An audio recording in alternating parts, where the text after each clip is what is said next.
Bismillahirrahmanirrahim. Assalamu alaikum dear students. Welcome to Gulfsha High School online lecture system. Today our subject is biology for class 9th. Students, हम लोग third chapter कर रहे हैं biodiversity. इसमें हमने पिछले lecture में बायोडाइवर्सिटी क्लासिफिकेशन के बारे में पढ़ा था और हिस्ट्री ऑफ क्लासिफिकेशन को देखा था. आज हम हिस्ट्री ऑफ क्लासिफिकेशन में अगले 3 टॉपिक पढ़ेंगे. स्टूडेंट्स, वो टॉपिक हैं 2 and 3 kingdom of classification system और 5 किंगडम क्लासिफिकेशन सिस्टम. सबसे पहले स्टूडेंट्स हम ये देखेंगे 2 kingdom system of classification. Students, जैसा कि नाम से ही जाहिर है 2 किंगडम सिस्टम है, तो इस क्लासिफिकेशन में ऑर्गेनिज़म को सिर्फ 2 सिस्टम में डिवाइड किया गया है, एक एनिमल्स और एक प्लांट्स. एनिमल्स में साइंटिस्ट ने क्या करेक्टरिस्टिक्स बताई? Organisms that can not synthesis there food, ऐसे ऑर्गेनिज्म जो अपनी खुराक खुद नहीं बना सकते. दूसरा पॉइंट था डिपेंड्स ऑन ऑटोट्रॉफ्स और अदर्स आर हेट्रोट्रॉफ्स. इसके अलावा एनिमल्स क्या है? हेट्रोट्रॉफ्स हैं, अपनी खुराक खुद नहीं बना सकते, इसलिए अपनी खुराक दूसरे ऑर्गेनिज्म से या फिर ऑटोट्रॉफ्स मतलब प्लांट से हासिल करते हैं. दूसरा ग्रुप है हमारे पास plantae, organisms that can prepare and store their food, ऐसे ऑर्गेनिज्म जो अपनी खुराक खुद तैयार भी कर सकते हैं और उसको स्टोर भी कर सकते हैं. प्लांट्स अपनी खुराक जो है वो कैसे स्टोर करते हैं? स्टूडेंट्स, फ्रूट्स की शक्ल में. आपने पोटैटो को देखा है, पोटैटो की शक्ल में, रेडिश की शक्ल में, बहुत सी अशकाल में प्लांट्स जो हैं वो अपनी खुराक तैयार करते हैं और उसको स्टोर कर लेते हैं. These are autotrophs. ऑटोट्रॉफ्स हैं अपनी खुराक खुद, जो ऑर्गेनिज्म अपनी खुराक खुद बना सकते हैं उनको ऑटोट्रॉफ्स कहा जाता है. Bacteria, fungi and algae are included. अब स्टूडेंट्स, इस सिस्टम में सिर्फ 2 जो है क्लासीफाई किया है, 2 क्लासेस बनाई गई, वो प्लांट्स और एनिमल थे. जो बैक्टीरिया, फिंजाई और एल्गी है उनको भी किंगडम प्लांट्स में शामिल कर दिया गया. स्टूडेंट्स, इस पे कुछ ऑब्जेक्शन थी. 2 किंगडम क्लासिफिकेशन सिस्टम में कुछ ऑब्जेक्शंस थी. Many unicellular organisms like euglena have both animal and plant like characters. अब देखें, जो यूनिसेलुलर ऑर्गेनिज्म है, यूग्लिना की एग्जांपल यहाँ पे दी हुई है, उसमें एनिमल्स की भी करेक्टरिस्टिक्स हैं और प्लांट्स की भी करेक्टरिस्टिक्स हैं, इसलिए इसको ना तो हम एनिमल्स में शामिल कर सकते हैं और ना ही हम प्लांट्स में शामिल कर सकते हैं. Ignore the difference between prokaryotic and eukaryotic organism. इसके अलावा 2 किंगडम सिस्टम में प्रोकैरियोटिक और यूकैरियोटिक के बारे में नहीं बताया गया. अब प्रोकैरियोटिक और यूकैरियोटिक क्या चीज़ है, सबसे पहले हम ये देख लेते हैं. स्टूडेंट्स, यूकैरियोट्स ऐसे ऑर्गेनिजम्स होते हैं जिनके सेल के इर्द गिर्द मेम्ब्रेन होती है और उनके अंदर जो ऑर्गेनेलीज पाई जाती हैं, जैसे कि स्टूडेंट्स ये डायग्राम में आपको नज़र आ रहा है, न्यूक्लियस है, न्यूक्लियोलस है, माइटोकॉन्ड्रिया, उन सब ऑर्गेनेलीज के बाहर जो है वो मेम्ब्रेन पाई जाती है. जबकि प्रोकैरियोट्स में जो है इनके आउटर में कवरिंग होती है लेकिन मेम्ब्रेन नहीं होती. न्यूक्लियोड, कैप्सूल, हर चीज़ जो है इनके सेल के अंदर पाई जाती है. किसी भी ऑर्गेनेली के इर्द गिर्द जो है वो मेम्ब्रेन नहीं होती है. यह आपकी बुक का पेज है, 2 kingdom classification system. It is the oldest system and classifies all organisms into 2 kingdoms, Plantae and Animalia. According to it, all organisms that can prepare food from simple inorganic materials and thus can store energy are autotrophs and are included in kingdom Plantae. हम पहले पढ़ चुके हैं, ऐसे organism जो अपनी खुराक खुद तैयार करते हैं और उसको स्टोर कर सकते हैं वो किंगडम प्लांटी में शामिल होंगे. On the other hand, the organisms that can not synthesize their food and depend on autotrophs or others are heterotrophs and are included in kingdom Animalia. और ऐसे ऑर्गेनिज्म जो अपनी खुराक को तैयार नहीं कर सकते वो किंगडम एनिमिलिया में शामिल हो गए.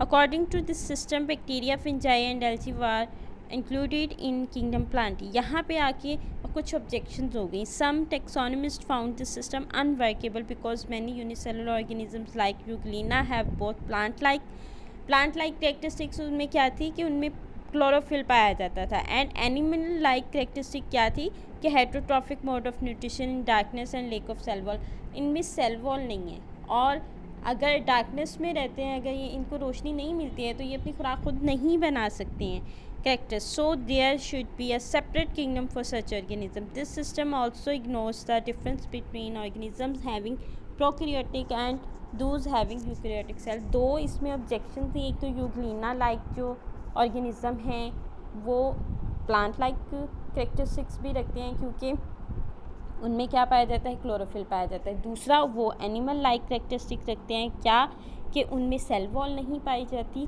और वो हेट्रोट्रॉफिक मोड ऑफ न्यूट्रिशन है, दूसरे ऑर्गेनिज्म से अपनी खुराक हासिल करते हैं, इसलिए इस किंगडम में उनकी कोई जगह नहीं थी। नेक्स्ट है three kingdom classification system. In 1866 Ernst Hückel scientist solve the first objection and propose the third kingdom. उन्होंने क्या किया कि जो टू किंगडम में ऑब्जेक्शन थी उसमें से एक को सॉल्व किया और एक और थर्ड किंगडम बना दी। वो क्या थी, Protista. To accommodate euglena like organism, उसने क्या किया, एनिमल्स और प्लांट्स के अलावा एक तीसरा किंगडम जो है वो बनाया जिसको प्रोटिस्टा का नाम दिया गया, जिसमें यूग्लिना लाइक ऑर्गेनिजम्स को स्पेस दी गई। ही आल्सो इंक्लूडेड बैक्टीरिया इन किंगडम प्रोटिस्टा। इसके अलावा उसी किंगडम प्रोटिस्टा में उस साइंटिस्ट ने प्रोटिस्टा को जगह दी। In this system fungi were still included in the kingdom plant, लेकिन फिंजाई को अभी तक किंगडम प्लांट में ही शामिल किया गया। अब इस जो सिस्टम है थ्री किंगडम सिस्टम, इस पे भी ऑब्जेक्शन थी। This system did not clear the difference between prokaryotes and eukaryotes. जो टू किंगडम क्लासिफिकेशन सिस्टम में ऑब्जेक्शन थी ना, यूकैरियोटिक और प्रोकैरियोटिक, वो अभी भी यहाँ पे रही।